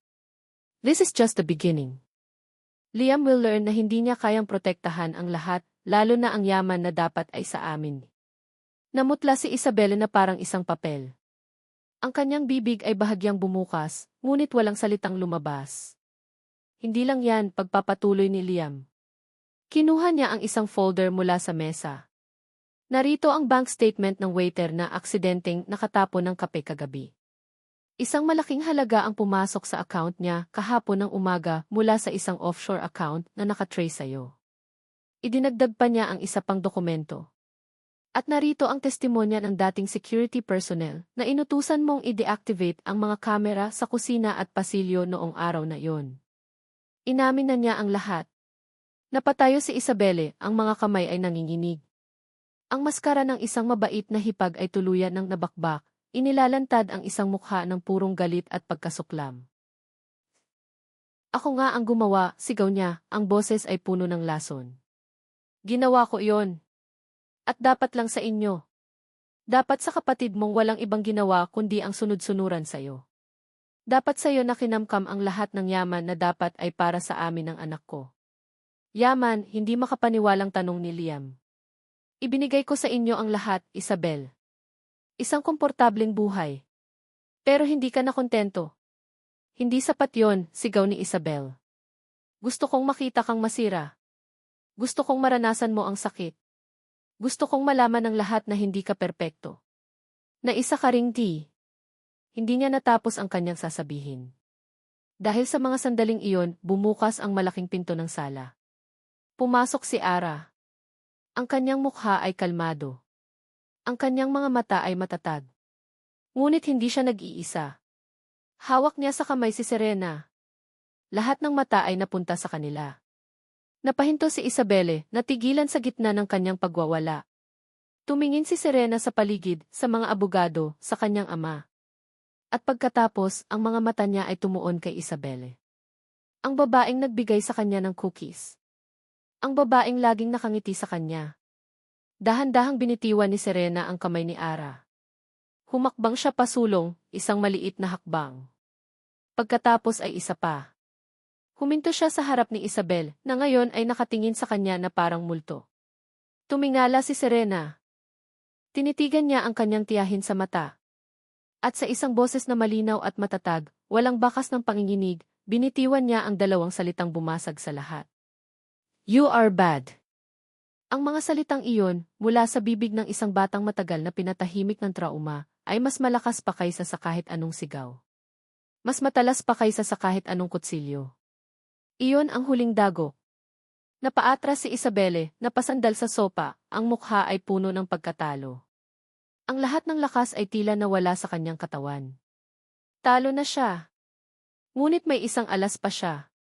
Tumingin siya kay Liam, ang mga mata ay puno ng desperasyon at huling hibla ng paghihiganti. CJ, itaboy mo ako. Ipakulong mo ako, sigaw niya, ang boses ay parang sa isang nasusukol na hayop. Pero sisiguraduhin kong malalaman ng buong mundo ang sikreto ng perpekto mong pamilya. Ang sikreto ng asawa mo. Isisiwalat ko sa lahat ng dyaryo na ang isang Del Fuego ay isang taksil. Na nagtangka siyang iwan ka para sa kalaban mo sa negosyo. Sisirain ko ang pangalan niyo. Sisirain ko ang alaala niya. Isang direktang banta. Isang atake sa huling bagay na pinoprotektahan ni Liam, ang reputasyon ng kanyang pamilya at ang alaala ng ina ni Serena. Tumingin si Liam kay Serena, na ngayon ay tumakbo na papunta sa kanya at yumakap sa kanyang mga binti. Pagkatapos ay tumingin siya kay Ara, na nakatayo sa may pinto, ang mga mata ay puno ng pag-aalala para sa kanya. Ang dating Liam ay matatakot. Ang dating Liam ay makikipag-ayos. Ngunit ang Liam na nakatayo roon ngayon ay iba na. Huminga siya ng malalim at hinarap si Isabel sa huling pagkakataon. Isang nakakabinging katahimikan ang bumalot sa sala pagkatapos ng banta ni Isabel. Lahat ay naghihintay sa magiging reaksyon ni Liam. Ang mga abogado ay hindi mapakali, handa sa anumang legal na gulo na maaaring sumunod. Ngunit sa halip na magpakita ng galit o takot, isang hindi inaasahang kapayapaan ang bumalatay sa mukha ni Liam. Dahan-dahan siyang lumuhod para maging kapantay ni Serena, na mahigpit pa ring nakayakap sa kanya. Hinarap niya si Isabelle, ang mga mata ay kalmado na ngayon. Go on, sabi niya, ang boses ay matatag at walang bahid ng pag-aalinlangan. Isiwalat mo. Ikalat mo sa buong mundo. Natigilan si Isabel. Hindi ito ang reaksyong inaasahan niya. His past doesn't define me anymore. Pagpapatuloy ni Liam, hinahaplos ang buhok ni Serena. Ang mga kasalanan ng asawa ko ay kasalanan niya, hindi kasalanan ng anak ko. At ang mga kasinungalingan ko tinatalikuran ko na ngayon. Tumingin siya kay Ara, isang tingin na puno ng kahulugan. Natutunan ko na ang tunay na lakas ay hindi nasa pagtatago ng kahinaan, kundi nasa pagharap dito. Kaya sige, Isabel. Gawin mo ang gusto mong gawin. Wala na akong pakialam. Dahil ang nakaraan ay hindi na ang nagdidikta sa akin. Ang huling alas ni Isabel ay naging walang silbi. Ang kanyang kapangyarihan ay nawala. Napatingin siya sa paligid, sa mga matang ngayon ay nakatingin sa kanya ng may pagkasuklam. Wala na siyang kakampi. Wala na siyang matatakbuhan. Napaupo siya sa sopa, talunan at basag. Ang mga abogado na ang nag-asikaso ng lahat. Si Isabelle ay binigyan ng pagkakataong umalis ng tahimik, kapalit ng pagpirma sa isang kasunduan na isusuko niya ang lahat ng karapatan niya sa yaman ng mga Del Fuego at hindi na muling lalapit pa sa kanila. Isang mapait na katapusan para sa isang buhay na puno ng inggit. Nang makaalis na ang lahat at muling bumalik ang katahimikan sa mansyon, naiwan silang tatlo sa sala. Si Liam, si Ara at si Serena. Lumapit si Liam kay Ara. Ang bawat hakbang ay mabigat, hindi dahil sa takot, kundi dahil sa bigat ng mga salitang kailangan niyang bitawan. Ara, panimula niya. Wala akong masabi na makakapagbura sa sakit na naidulot ko sa'yo. Hindi umimik si Ara. Tumingin lang ito sa kanya, naghihintay.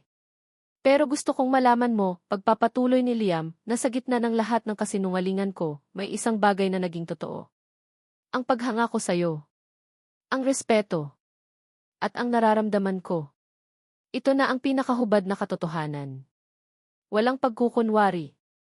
Walang pader na pinagtataguan. Siya lang, isang lalaking humihingi ng pangalawang pagkakataon. Ngumiti si Ara, isang maliit at malungkot na ngiti. Nasaktan ako, Liam. Sobra. I know. Pero pagpapatuloy ni Ara, ang mga mata ay nagsimulang mamasa. Sino ba ako para hindi magpatawad? Lahat tayo ay may mga pagkakamali. Lahat tayo ay may mga sugat na kailangang gamutin. Lumapit ito sa kanya. At sa isang kilos na hindi inaasahan ni Liam, itinaas nito ang kamay at marahang hinaplos ang kanyang pisngi. Pinapatawad kita, Liam. Hindi dahil madali, kundi dahil kailangan. Sa haplos na iyon, sa mga salitang iyon, naramdaman ni Liam na isang malaking tinik ang nabunot mula sa kanyang puso. Ang bigat na matagal na niyang pinapasan ay gumaan. At sa unang pagkakataon, naramdaman niya ang tunay na kalayaan. Makalipas ang 1 taon. Ang hardin ng mansyon ay puno ng mga lobo at mga bisitang bata. Isang malaking banner ang nakasabit, Happy Pitogi Birthday, Serena. Sa gitna ng lahat, si Serena, suot ang isang magandang puting bestida, ay tumatawa ng malakas habang nakikipaghabulan sa kanyang mga bagong kaibigan. Ang boses niya ay malinaw at masaya, walang bakas ng dating katahimikan. Sa di kalayuan, nakatayo si Liam at Ara, magkahawak kamay. May suot na silang parehong singsing sa kanilang mga daliri. Tingnan mo siya, sabi ni Liam, ang mga mata ay puno ng pagmamahal habang nakatingin sa kanyang anak. Parang kailan lang. She's a strong girl, sabi ni Ara, isinandal ang ulo sa balikat ni Liam. Mana sa tatay. Ngumiti si Liam at hinalikan ang noo ni Ara. Hindi. Mana siya sa babaeng nagturo sa kanya kung paano muling magtiwala. Ang babaeng nagturo sa akin kung paano muling magmahal. Niyakap nila ang isa't isa, isang tahimik na sandali sa gitna ng masayang kaguluhan. Sa isang mesa sa gilid, may mga polyeto na nakalagay. Nakasulat dito ang Serena's Voice Foundation, helping children find their voice, one word at a time. Ang pundasyong itinayo nila para tulungan ang mga batang may mga kaparehong pinagdaanan ni Serena. Ang kanilang mga sugat ay hindi tuluyang naglaho. Sila ay naging mga pilat, mga paalala ng kanilang pinagdaanan, mga simbolo ng kanilang katatagan, at ang pundasyon ng isang pag-ibig na sinubok ng kasinungalingan, ngunit pinatatag ng katotohanan at pagpapatawad. Habang papalubog ang araw, tinawag ni Serena ang kanyang mga magulang. Daddy. Mommy. Picture po tayo. Lumapit sila at yumakap sa kanilang anak. Sa pag-flash ng kamera, isang perpektong larawan ang nabuo. Hindi isang larawan ng isang perpektong pamilya, kundi isang larawan ng isang pamilyang buo. Isang pamilyang natutong ang tunay na pag-ibig ay hindi nakikita ng mga mata, kundi nararamdaman ng pusong handang magpatawad at muling magsimula. At sa mesa sa loob ng opisina ni Liam, sa ibabaw ng mga papeles ng pundasyon, ay may isang sobreng hindi pa nabubuksan. Galing ito sa Batangas, may selyo mula sa lokal na munisipyo. Isang paanyaya para kay Ara Santos na tumestigo sa isang kaso laban sa pamilya Fuentebella. Isang bagong kwento ng paghahanap ng hustisya, ngunit sa pagkakataong ito, hindi na siya mag-isa. At dito nagtatapos ang kwento ni Liam, Ara, at ng kanilang munting si Serena. Mula sa kaibuturan ng aking puso, maraming salamat sa pagsama ninyo sa akin sa paglalakbay na ito. Isang karangalan ang ibahagi sa inyo ang bawat kabanata, ang bawat emosyon, at ang bawat aral na dala ng kanilang kwento. Habang isinusulat ko ang bawat eksena, hindi ko sila itinuring ng mga karakter lamang. Naramdaman ko ang bigat ng mga pader na itinayo ni Liam sa kanyang puso dahil sa takot na masaktan. Naramdaman ko ang tahimik na lakas at walang hanggang pasensya ni Ara na nagmumula sa isang pusong dalisay. At higit sa lahat, narinig ko ang bawat salitang hindi kayang bigkasin ng katahimikan ni Serena. Ang kwentong ito ay isang paalala na lahat tayo ay may kanya-kanyang mga sugat at mga lihim na itinatago. Ngunit ito rin ay isang patunay na ang tunay na pag-ibig at tiwala ay hindi nabubuo sa pagkukunwari, kundi sa tapang na harapin ang hubad na katotohanan, gaano man ito kasakit. Ito ay isang kwento ng pagpapatawad sa iba, at higit sa lahat, pagpapatawad sa ating mga sarili. Dahil ang pagpapatawad ay hindi paglimot sa sakit, kundi ang pagpili na huwag nang hayaang ang sakit na iyon ang humawak sa ating bukas. Ngayon, nais kong marinig ang inyong boses. Ano ang pinakapaborito ninyong eksena? Aling bahagi ng kwento ang pinakatumatak sa inyong puso? At ano ang pinakamahalagang aral na inyong natutunan mula sa paglalakbay ni Liam at Ara? Inaanyayahan ko kayong iwan ang inyong mga saloobin sa comment section sa ibaba. Ang bawat komento ninyo ay isang inspirasyon. Muli, ang aking taos-pusong pasasalamat sa inyong pakikinig at pagsuporta. Hanggang sa ating muling pagkikita sa susunod na kwento. Ako po ang inyong manunulat, laging nagpapasalamat.